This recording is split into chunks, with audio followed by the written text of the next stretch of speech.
Assalamualaikum warahmatullahi wabarakatuh. Kali ini kita lanjutkan tentang pembahasan kajian peraturan terkait Undang-Undang Pembentukan Peraturan Perundang-undangan, Undang-Undang Nomor 12 Tahun 2011 yang diubah dengan Undang-Undang yang terakhir yaitu Nomor 13 Tahun 2022. Kita kali ini bahas mengenai pembahasan dan pengesahan pembentukan peraturan tadi itu. Di antara 7 jenis peraturan perundang-undangan, kita bahas mengenai siapa yang berwenang membentuknya dan bagaimana pembahasan itu dilakukan. Pertama, jenisnya adalah Undang-Undang Dasar. Kalau Undang-Undang Dasar itu tidak dibahas dalam Undang-Undang Nomor 12 tahun 2011. Mengapa? Karena amanahnya bahwa undang-undang ini hanya mengatur pembentukan undang-undang ke bawah. Tidak mengatur pembentukan TAP MPR dan tidak mengatur ketentuan penyusunan pembahasan undang-undang dasar. Undang-undang dasar sendiri dibahas atau diatur dalam undang-undang dasar itu sendiri. Kita perlu membaca dalam Undang-Undang Dasar bahwa wewenang untuk mengubah dan menetapkan Undang-Undang Dasar yaitu dilakukan oleh Majelis Permusyawaratan Rakyat, ya, dengan beberapa prosedur yang harus dilakukan oleh MPR untuk dapat melakukan perubahan atas Undang-Undang Dasar. Hal itu dijelaskan dalam pasal 37 Undang-Undang Dasar Negara Republik Indonesia tahun 1945. Pasal 1 usul perubahan pasal Undang-Undang Dasar ya harus apabila diajukan sekurang-kurangnya sepertiga dari jumlah anggota MPR.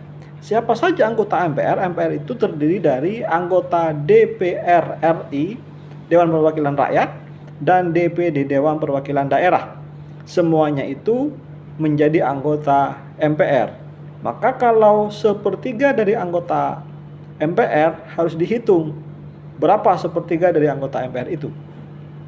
Setiap usul perubahan pasal Undang-Undang Dasar diajukan tertulis dan ditunjukkan dengan jelas bagian yang diusulkan untuk diubah.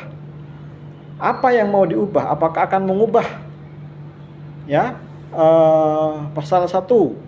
Apakah akan mengubah pasal 2, pasal 3 atau pasal 24 dan seterusnya. Ayat ketiga pasal 37 itu untuk mengubah pasal Undang-Undang Dasar MPR harus dihadiri 2/3 dari jumlah anggota MPR.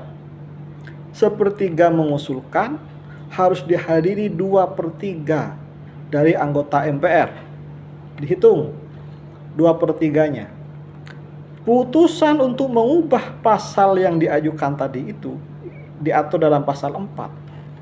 Sekurang-kurangnya harus mendapatkan persetujuan dari 50% ditambah 1 anggota dari seluruh anggota MPR. Sepertiga harus hadir, 50% bukan dari yang hadir, 50% anggota. Jadi tidak mesti dari 2/3 yang hadir, belum tentu semuanya setuju. Tapi untuk dapat disetujui harus 50% plus 1 orang. Ya, itu dapat dilakukan perubahan atas Undang-Undang Dasar. Khusus mengenai bentuk negara kesatuan Republik Indonesia tidak dapat dilakukan perubahan. Ini amanat di pasal 37 ayat ke-5. Ya, itu amanah dalam hal perubahan Undang-Undang Dasar. Bagaimana tentang TAP MPR? Sesuai namanya bahwa TAP MPR itu dilakukan oleh MPR. Yang menyusun berarti ya MPR. Ya, saya kira tidak perlu panjang lebar membahas TAP MPR itu. Itu mengenai penyusunan tahap MPR, ada mekanisme sendiri bagaimana suatu ketetapan MPR disusun. Kita lanjut pada pembentukan undang-undang, hierarki yang ketiga dari peraturan perundang-undangan di Indonesia. Undang-undang itu amanah dalam Undang-Undang Dasar juga bahwa kekuasaan membentuk undang-undang ada di DPR. Itu kekuasaannya di sana. Tetapi walaupun kekuasaan membentuk undang-undang ada DPR, DPR tidak bisa sendiri dalam menyusun undang-undang. Ya, pasal 65 dalam Undang-Undang P3, pembahasan RUU dilakukan oleh DPR bersama Presiden atau menteri yang ditugasi. Dalam undang-undang disebutkan bahwa pembahasan RUU dilakukan oleh DPR dengan persetujuan Presiden. Artinya, dua institusi negara, kekuasaan negara ini harus sama-sama setuju atas rancangan undang-undang itu. Kekuasaannya memang benar berada di DPR, tapi nggak bisa sepihak. Kalau misalkan kita bandingkan dengan pemisahan dan pembagian kekuasaan di negara lain barangkali berbeda. Kekuasaan legislatif murni membentuk undang-undang. Presiden tidak terlibat dalam pembentukan peraturan perundang-undangan. Tetapi di Indonesia khasnya di situ bahwa DPR dan Presiden dalam hal penyusunannya, pembahasannya harus persetujuan bersama. Presiden dan DPR juga bisa mengusulkan usulan rancangan undang-undang. Itulah ciri khasnya Indonesia. Pembentukannya dalam arti di mana kekuasaan itu ada DPR, dalam arti menyusun jadwal, mengagendakan, itu semua wilayah kekuasaan DPR. Yang memimpin sidangnya, walaupun pembahasannya harus bersama-sama, tapi yang memimpin persidangannya harus DPR. Terhadap RUU yang berkaitan dengan otonomi daerah, hubungan pusat dan daerah, pembentukan, pemekaran dan penggabungan daerah, pengelolaan sumber daya alam dan sumber daya ekonomi lainnya, dan perimbangan keuangan pusat dan daerah dilakukan dengan mengikut sertakan DPD. Bahwa kita tahu dalam hal kekuasaan legislatif di Indonesia ada yang namanya DPD. Memang lebih terbatas kekuasaannya, kewenangannya dengan DPR. Hal-hal yang berkaitan dengan otonomi daerah, hubungan pusat, keuangan pusat dan daerah, pembentukan pemekaran daerah, kalau akan membentuk daerah baru, memisahkan daerah baru dari kota provinsi sebelumnya, maka melibatkan DPD. Gitu ya. Pembahasan RUU dilakukan dengan dua tingkat pembicaraan, pasal 66. Apa saja pembicaraan tingkat 1 dan pembicaraan tingkat 2? Pembicaraan tingkat 1, pasal 67, yaitu berupa rapat komisi, rapat gabungan komisi, rapat balek, rapat badan anggaran, rapat panitia khusus. Rapat pembicaraan tingkat kedua, rapat paripurna.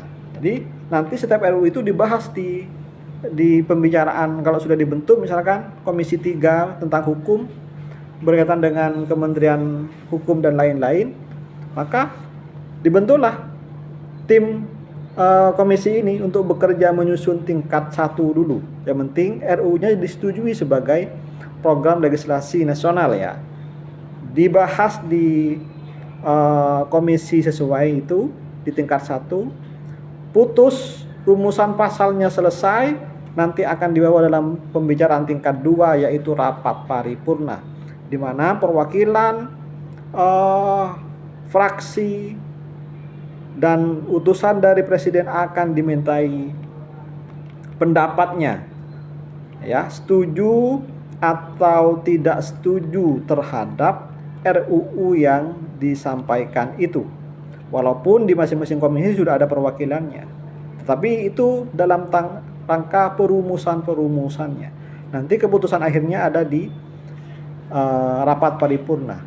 Disitulah kemudian saya melihat ketika dalam perumusan pemberian persetujuan ada dinamika politik yang terjadi, bahwa Hal itu yang kemudian menimbulkan bahwa presiden harus melakukan koalisi dengan beberapa partai politik, di mana setidaknya jumlahnya akan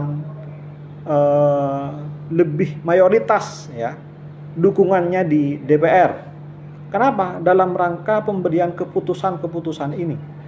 Maka kalau ada 8 atau 7 fraksi, berapa fraksi yang harus setidaknya dapat mendukung keputusan-keputusan yang akan diambil oleh presiden dalam hal pembentukan peraturan perundang-undangan.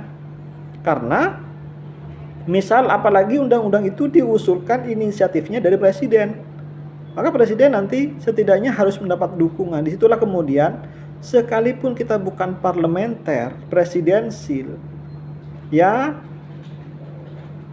ciri khas Indonesia ya bahwa walaupun presidensil, dukungan mayoritas dari anggota parlemen dalam hal ini DPR sangat tetap diharapkan dalam rangka mendukung terhadap inisiatif rencana-rencana pembentukan peraturan dalam hal ini undang-undang yang diusulkan oleh presiden. Sehingga kalau dalam rapat paripurna mayoritas setuju terhadap RUU yang diusulkan yang sudah dibahas di komisi atau di gabungan komisi tadi itu, maka tentu nanti akan ditetapkan menjadi undang-undang. Walaupun tahap berikutnya akan ada pengesahan undang-undang oleh presiden. Presiden diberi wewenang 30 hari setelah rapat paripurna itu untuk mengesahkan, membubuhkan tanda tangan di naskah rancangan tadi itu untuk dapat diberikan pengesahannya. Itu pun juga diatur dalam Undang-Undang Dasar. Kalau presiden tidak memberikan pengesahan dalam waktu 30 hari, maka otomatis menjadi undang-undang sekalipun presiden tidak mengesahkan.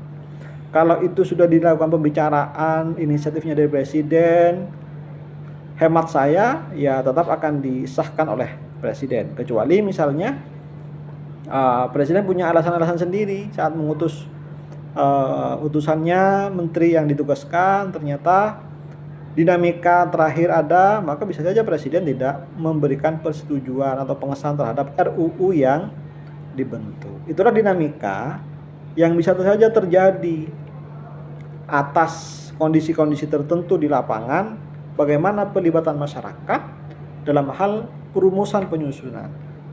Apakah ada poin-poin unsur-unsur pasal yang itu diduga merugikan masyarakat, bisa saja lahir setelah rumusan-rumusan pasal selesai. Ya, di mana kita harus pahami bersama bahwa ya ada kelompok-kelompok penekan, ada kelompok-kelompok kepentingan yang bisa jadi di luar pemerintahan ini punya alasan-alasan sosiologis lainnya untuk misalnya menolak, sehingga itu menekan menekan untuk dapat juga dijadikan dasar pertimbangan memutuskan rancangan undang-undang yang telah dibahas itu. Kalau kembali pada yang tadi, saat RUU dibahas itu kan koalisi dari pemerintahan setuju, tanpa kadang memperhatikan kepentingan-kepentingan rakyat sesuai dengan materi pertama dulu, bahwa asas pembentukan perundang-undangan yang baik itu ya dapat dilaksanakan sesuai dengan kebutuhan masyarakat. Ternyata ada penolakan dari masyarakat jauh lebih besar tekanannya, sekalipun pada partai koalisi menyetujui itu. Bisa jadi nanti saat akan mengesahkan presiden gagal mengesahkan. Itu saja dulu tentang pembentukan peraturan undang-undang. Nanti materi berikutnya mengenai pembentukan peraturan daerah, ya. Karena peraturan pemerintah, peraturan presiden itu wewenangnya ada di presiden semua, sama dengan TAP MPR yang sifatnya juga hanya menjalankan amanat undang-undang.